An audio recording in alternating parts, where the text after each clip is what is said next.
सर्व नवनिर्वाचित नगरसेवक 84 अधिक 4 88 नगरसेवक हजर होते। शिवसेना पक्षप्रमुख उद्धव ठाकरे यांनी मार्गदर्शन केलं आणि अनेक तांत्रिक बाबी, कायदेशीर बाबी त्याची पूर्तता करावी लागते। त्या संदर्भात नगरसेवकांना योग्य प्रकारे समजावून सांगण्याचं काम आजच्या बैठकीत झालं। नक्की शिवसेना पक्षप्रमुखांनी त्यांच्या पद्धतीनं आपलं भाष्य केलेलं आहे। महापौर शिवसेनेचा 100% शिवसेनेचाच महापौर होईल। आणि याच महत्त्वाच्या बातमी संदर्भात, बैठकीसंदर्भात आपण अधिक चर्चा करूया। आमचे प्रतिनिधी दिनेश दुखंडे आपल्यासोबत आहेत। दिनेश, संजय राऊत यांचा वाईट आपण आता ऐकला की 100% शिवसेनेचाच महापौर होणार। ठीक आहे, 88 अपक्षांसह 88 नगरसेवक उपस्थित बैठकीला, पण सत्तेचं समीकरण कसं जुळून येणार? कारण भाजप तर म्हणते काँग्रेसची मदत आम्ही अजिबात घेणार नाही।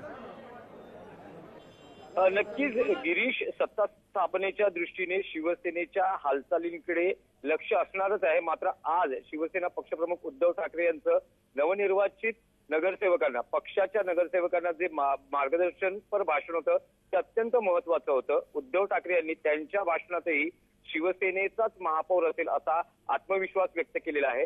तसंच कुठल्याही परिस्थितीत दगाफटका होता कामा नये, नगरसेवकांना प्रलोभन अमिष दाखवली जातील त्यांना बळी पडू नका असं आवाहन उद्धव ठाकरे यांनी या नवनिर्वाचित नगरसेवकांना केलेलं आहे। तसंच 11 लाख मतदारांची नावे मतदार यादीतून गायब झाली, तसं घडलं नसतं तर चित्र वेगळं असतं।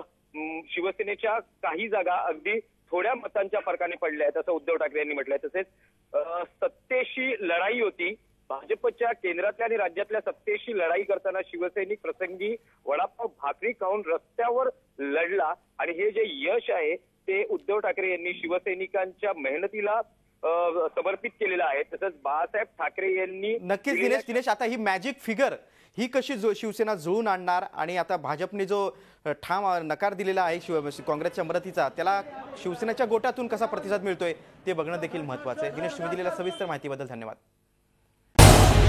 झी 24 तास रहा एक पाऊल पुढे।